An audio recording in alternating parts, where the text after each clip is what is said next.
Good morning. চলে এসেছি একটা নতুন ব্লগ নিয়ে। মাঝে মাঝে ডিসকন্টিনিউ হয়ে যাওয়াতে মানে ব্লগটা আবার কীভাবে শুরু করব ভেবে পাই না।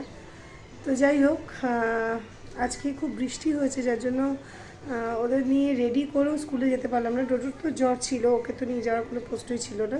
মামামকে রেডি করেও যেতে পারলাম না। আমার বান্ধবীদেরও ফোন করলাম, ওদেরও ওই একই অবস্থা। কিন্তু দেখুন, ঠিক স্কুল আওয়ারটা যখন থেকে শুরু হয় ওই 8টা সোয়া 8টা থেকে আবার আকাশ বৃষ্টিটা আর কি নেই। তো তখন খারাপ লাগছিল যে এবার কি হয়, খুব কম বাচ্চা গেলে তারাও ফিরিয়ে দেয়, মানে অত কম বাচ্চা নিয়ে ওনারাও ক্লাস করেন না। এই হয়ে গেছে একটা সমস্যা।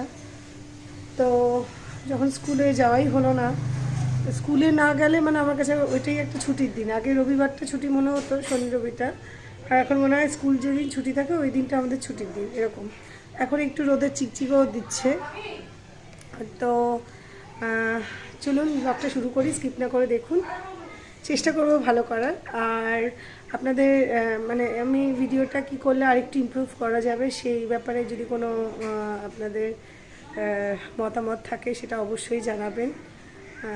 জানি আমাকে ব্লগটা আরও ভালো করে করতে সাহায্য করবেন। তো দেখুন, আজকে মানে যখন সকালবেলা তো খুব বৃষ্টি ছিল, আর এখন বৃষ্টি নেই। আর এই সাইডটায় খেয়াল করলে বুঝতে পারবেন একটু ছায়া মতো পড়ছে, মানে একটু রোদ রোদও উঠছে। তো আর এই ঘরটার অবস্থা দেখুন, পুরো ফাঁকা। এই খাটটা মানে যেখানে খাটটা ছিল ওরা এত দাপাদাপি করেছে যে একটা দিকে পায়া বসে গেছিলো। তো যাই হোক, এইটা এখন একটা খাট বানাতে দেওয়া হয়েছে। চলে আসারও কথা ছিল, কিন্তু বৃষ্টির জন্য আর তারপর বিশ্বকর্মা পুজো এই সমস্ত জন্য কারিগর কাজ করতে পারেনি। যেহেতু বৃষ্টি হচ্ছে, ঘরটা এখন ধোপাঘর হয়ে গেছে, আর এই জায়গাটা অনেকটা ফাঁকা হয়ে গেছে, আর ওদের দৌরাত্ম্যও বেড়ে গেছে এরকম আর কি। তো বিছানা আর কি বিছানা করে শুচ্ছি, আর এই ডিপি করে সব রেখেছি। কবে যে এটাকে মানে পুজোর আগে আগে চাইছি আর কি ঘরটাকে গুছিয়ে ফেলতে, লোকজন আসবে পুজোর মধ্যে। তো এই হচ্ছে এটার অবস্থা।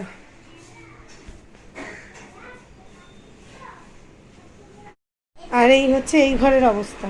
আহা, কি করছে বাবা নাম। তো বক্স কাটে আলমারির মধ্যে, ওই ঘরে আলমারিতে যা আছে অধিকাংশই না কাজে লাগে না, তো ওগুলো বক্সে ঢুকিয়ে দেবো। আর যেগুলো মানে যেগুলো আমাদের জামা কাপড় লাগে আমি সেগুলোকে শর্ট আউট করে নিয়েছি, সেগুলো আলমারিতে নিয়ে নেবো। আর একটা ছোট ক্যাবিনেটের মতো আসবে, ওটা ডেলি ইউজের জামা কাপড় রাখবো। আর এখানে জড়ো করছি, এখনও হয়নি, আরও জড়ো করবো, মানে যেগুলো আর পরবো না বা ছোট হয়ে গেছে এরকম জামা কাপড়গুলো। আর এরা না যতক্ষণ শুয়ে থাকে ততক্ষণ ভালো, এরা উঠে গেলে না কোনো কাজ করতে দেয় না। এই দেখুন এই আলমারির অবস্থা, আলমারি কম গোডাউন বলা ভালো। হ্যাঁ, পুতুল এখানে, মুখ বন্ধ করো। তো এগুলোকে দেখি কোনটা কোনটা আলমারিতে রাখা হবে, কোনটা কোনটা মানে বার করা হবে, আর কি কি দিয়ে দেওয়া হবে। ম্যাক্সিমামই না দিয়ে, যেগুলো আর ব্যবহার করি না ওগুলো দিয়ে দেবো। কতটা জায়গা দেখো। এই আলমারিটা মানে আমার মার বিয়ে যত বছরে তত বছর, মানে 80 সালের। তো সেদিনই না আর ভিডিও করতে পারিনি, তো তার দুদিন বাদে বলে বলে আর কি খাটটাকে রেডি করানো হয়েছে। আসলে নিচে শুয়ে না ঠান্ডাটা আরও বেড়ে যাচ্ছিলো, আর মামামের ড্রেসিং টেবিলটাও আসার কথা ছিল, আরও এত এক্সাইটেড ছিল। তো যাই হোক, ওইটাই আনছিল। আর অনেকেই আমাকে বলেছে যে দিদিভাই তুমি মানে একদম ক্যাজুয়ালি থেকে ভিডিও করো, ওতে নাকি ভিউজ আসে না ভালো।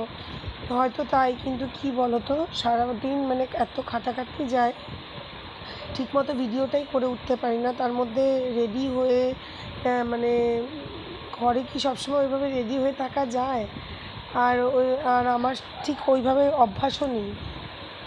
যাই হোক, কোনো ক্রমে আর কি আর সেই সময়টা যখন ভিডিও তখন মানে উদ্ভ্রান্তের মতো অবস্থা, মনে হচ্ছে ভাড়া বাড়িতে এসেছি এরকম আর কি।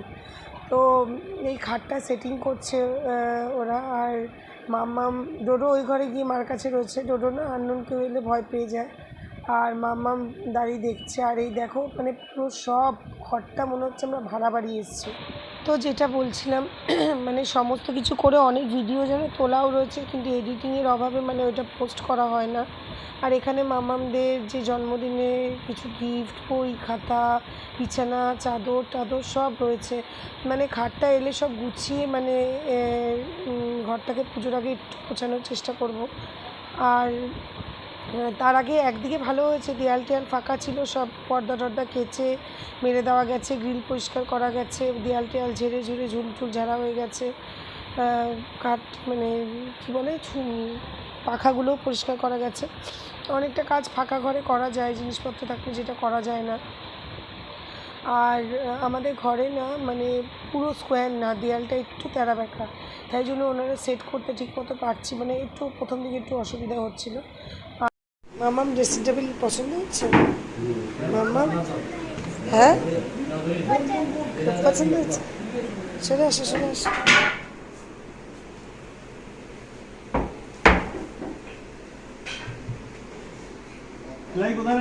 অনেকদিন ধরেই ইচ্ছা ছিল যে মামামকে একটা ড্রেসিং টেবিল দেওয়া। আগে আমাদের ড্রেসিং টেবিল দুখানা ছিল, কিন্তু মানে জায়গার অভাবে আর মার অত লাগে না বলে আর কি ওটা দিয়ে দেওয়া হয়েছে। কিন্তু ঘরে তিনটে মানে সব আলমারির সাথেই আয়না ফিট করা, তো মার তো অতটা প্রয়োজন হয় না, কিন্তু মেয়ে একটু একটু বড়ো হচ্ছে, ওর একটু লাগে, একটু গুছিয়ে টুছিয়ে রাখতে পছন্দ করে। ওই কারণেই আর কি এটা দেওয়া। আর যার কাছ থেকে নিয়েছি তার কাছে মাসে মাসে শোধ করে দিলেও হবে। তো বাইরে নিচে ওগুলো রেখেছি।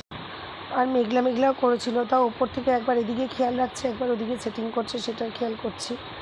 আর এই সমস্ত চলছিল। আর যিনি খাট লাগাতে এসেছিলেন আর কি, এত মজার মজার কথা বলছিলেন যে হাসতে হাসতে পেট ফেটে যায়। তো আর কি মামামের একটা শখ পূরণ হলো।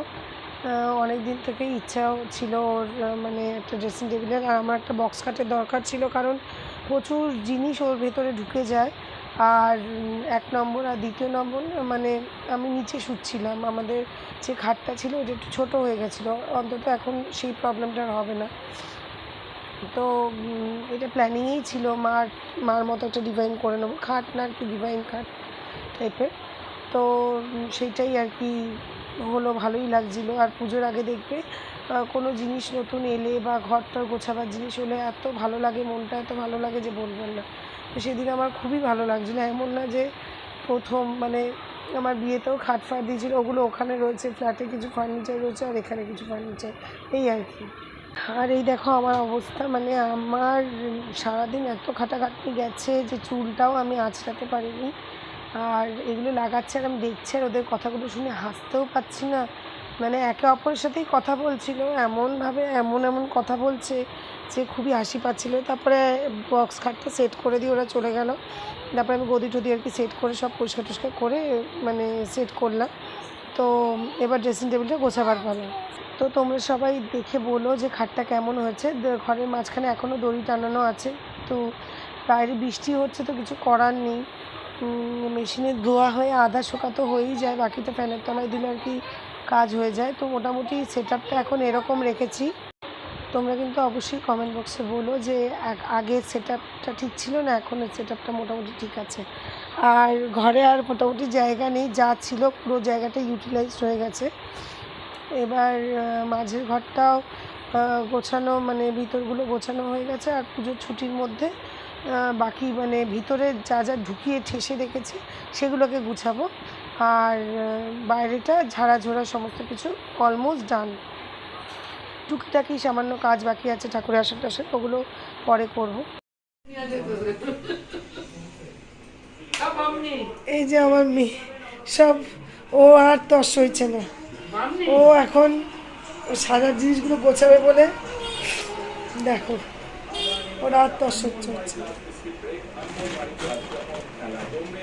স্টাডি টেবিলগুলো তো এখানে। এই টোটোর খাবার, টোটোর খাবার।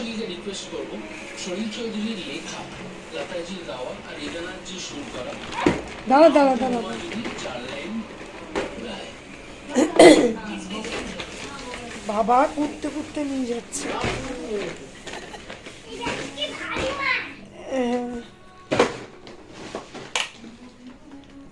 এখানেও তো আছে।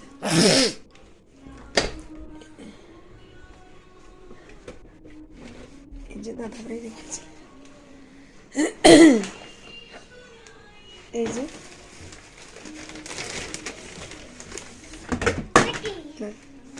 সারা জিনিস। আর এইখানে এই যে অর্গানাইজারটা ছিল, এইখানটা দিয়ে অর্গানাইজারটা সেট হবে।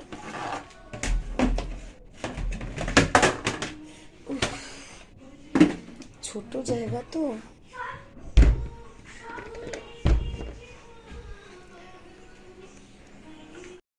তারপরে একটু মোটামুটি রাত হয়ে গেছিলো, কিন্তু তারপরেও মাম্মাম কেসব মুছে টুছে দিয়েছি। ও দেখো কি সুন্দর ওর খেলনাগুলো এখানটা সাজিয়েছে, পিছনে ওর আঁকার বোর্ড রেখেছে, এখানে বইপত্রগুলো গুছিয়ে রেখেছে। তারপরে এই অর্গানাইজারটা ও আর আমি মিলে সেট করেছি। মানে একটা নতুন কিছু এলে ও কত খুশি হয়ে, তারপর টুলের ওপর দাঁড়িয়ে দাঁড়িয়ে সব ড্রেসিং টেবিলটা আর কি গুছিয়েছে। পরে আমি এটার একটা ভিডিও দেবো। আর এখানে এত ক্লান্ত হয়ে পড়েছে ওরা এগুলো করে, যে তিনজনেই ঘুমিয়ে পড়েছে। ও বাকি মানে দুই ছেলে কিছু করেনি, ওরা গান শুনছিল, আর মাম্মা আমি মিলেই করছিলাম।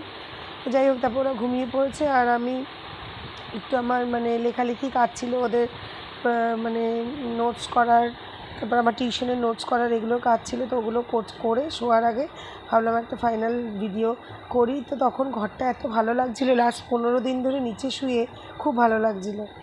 তো এই হলো ব্যাপার। তো এই হলো মানে মোটামুটি খাট না থাকা থেকে খাট আসা অবধি প্রায় 3-4 দিন মিলিয়ে ছোটো ছোটো ভিডিও যেগুলো রেখেছি, যেগুলো ফেলার মানে বাদ দেওয়ার দিয়েছি, সব মিলিয়ে এই ভিডিওটা করেছি। তো তোমরা বলো কেমন লাগলো। আর এখানেই শেষ করছি ভিডিও। তোমাদের ভালো লাগলে অবশ্যই কমেন্টস করো, লাইক করো, সাবস্ক্রাইব করো। আর মানে নিজের মানে মতামতটা অবশ্যই দিও। আর এই যে আর সকালবেলা এই ড্রেসিং টেবিল নিয়ে ওরা পড়বে না সাজার জায়গা না কি, মানে ওরা নিজেরাই এটা নিয়ে কনফিউজড। তো এইটা নিয়ে নতুন একটা ভিডিও করব, নতুন ভিডিও নিয়ে তাড়াতাড়ি আসবো। তা এখনের মতো মানে এখানেই ভিডিওটা শেষ করছি। তোমাদের মূল্যবান মতামতগুলো অবশ্যই জানিও। টাটা।